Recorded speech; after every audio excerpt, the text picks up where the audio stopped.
Matías, Eduardo, porque hay noticia de último minuto.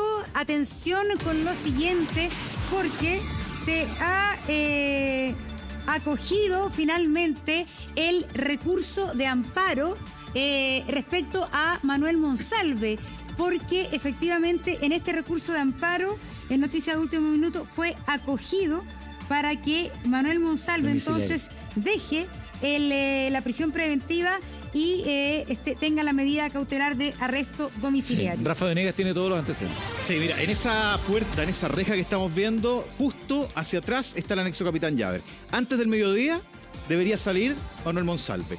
¿Y por qué? Porque esta información habla de una última instancia que había presentado la defensa de Manuel Monsalve. Recordemos que es el defensor penal público Víctor Providel, y que luego del pronunciamiento de la segunda sala del juzgado de garantía va a la Corte Suprema y presenta un recurso de amparo.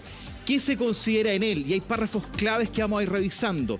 ¿Qué se señala ahí? Que durante los últimos pronunciamientos que han mantenido en prisión preventiva a Manuel Monsalve, no se ha considerado algunos elementos que para la defensa de Monsalve son clave. Por ejemplo, lleva cerca de 10 meses en la prisión, que el tipo de delito también, según la defensa, no tendría podríamos decir, argumentos que pudiesen establecer que hubiese una prisión preventiva tan extensa.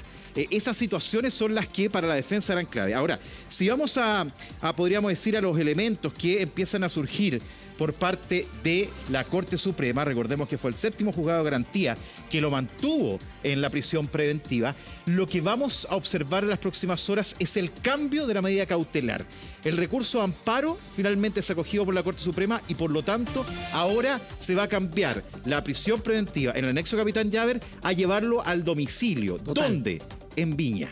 Y eso es importante. ¿Dónde salió hace mucho? Ahí va llegando Víctor Providel, justamente el abogado de Manuel Monsalve, como decías tú, Rafa, que no es un abogado particular. No. Es el abogado finalmente, después de que renuncia el equipo de abogados que estaba a cargo de la defensa de Monsalve, él opta por un defensor público y al parecer entonces todo lo que ha sido su estrategia judicial ha obtenido frutos, porque ha sido él quien, mediante la presentación de un recurso de amparo, ha logrado que se cambie la medida cautelar. Muchas veces lo que vemos es que la Fiscalía, por ejemplo, va pidiendo revisión o que se mantenga la medida cautelar, sin embargo, a través del recurso de amparo, entonces ahora se ha logrado. Lo que uno no entiende, de alguna manera, es esta cantidad de cambios de criterio que hemos visto hoy día.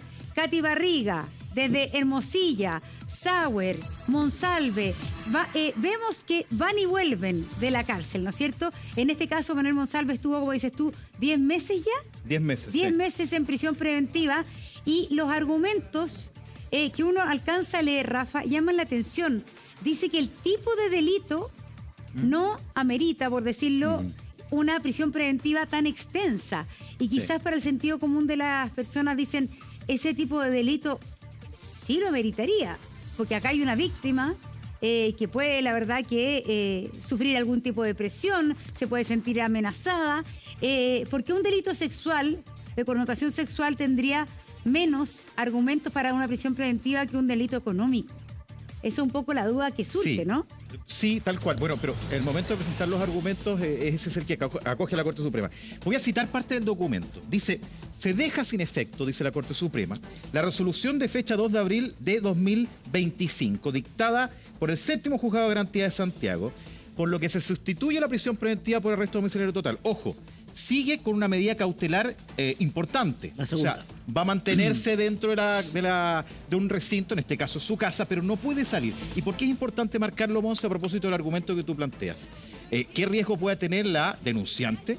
Es la principal preocupación de su abogada, que lo ha ido manifestando durante el último tiempo. Y ahí es donde esta conmutación de medida cautelar es la que hoy día lo va a tener dentro de su casa. Ya sabíamos, y lo vimos en la última audiencia, que se había presentado el domicilio de Viña del Mar, donde estuvo mucho tiempo, Claro. Manuel Monsalve. Donde salió, de hecho. Donde salió de Lo hecho. vimos salir, ¿te acuerdas? Exactamente. Entonces, ese es el lugar donde se traslada. Por tanto, Primero, vamos a ver qué sale por esa puerta. Eso debería producirse antes del mediodía, según fuentes nos confirmaban. Luego, el trayecto hacia la región de Valparaíso, importante. Y luego ver cómo esta cautela, vamos a ver cómo se establece, porque en general no hay ningún tipo de personal policial alrededor, pero sí una fiscalización.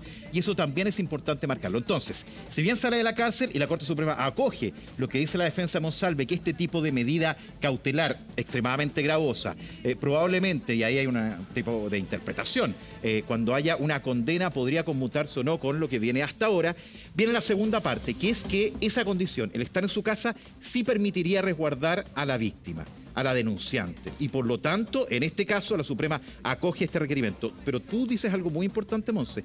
Otros casos que han ocurrido. Salió Daniel Sauer, volvió Daniel Sauer.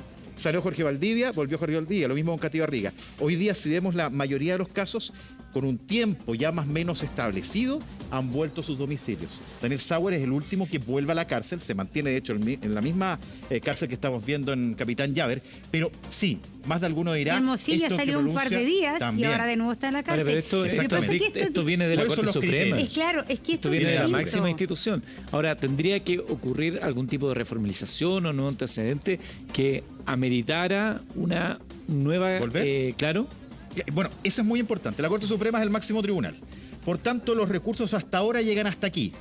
¿Qué tendría que pasar? Que hubiese un nuevo antecedente que presentase la Fiscalía para que eventualmente Manuel Monsalve volviera a la cárcel. Pero en este caso es mucho más difícil que haya ida y vuelta como en el caso de Katy Barriga, porque este es otro mecanismo judicial el que se está utilizando y por el cual se le da arresto domiciliario. Es un recurso de amparo que primero fue resuelto en contra en la Corte de Apelaciones, se apela y es la Corte Suprema mediante un recurso de amparo que le dice, sí, váyase al domicilio. Era la última instancia. Lo que veíamos con Katy Barriga era que sus recursos de amparo no fueron acogidos, sino que solamente fue mediante Fiscalía y Corte de Apelaciones que la Fiscalía pedía prisión preventiva, la defensa pedía que se revisaran las medidas cautelares y por eso se explicó el ida y vuelta. En este caso la figura legal es distinta, por lo tanto uno pudiese prever que Manuel Monsalve va a pasar más tiempo sin alteración de esta medida cautelar de arresto domiciliario. Exactamente. Debería estar en su departamento en la región de Valparaíso. Estamos atentos a su salida. Debe ser antes de las 12, así que estamos atentos a propósito de lo que ocurre con el futuro.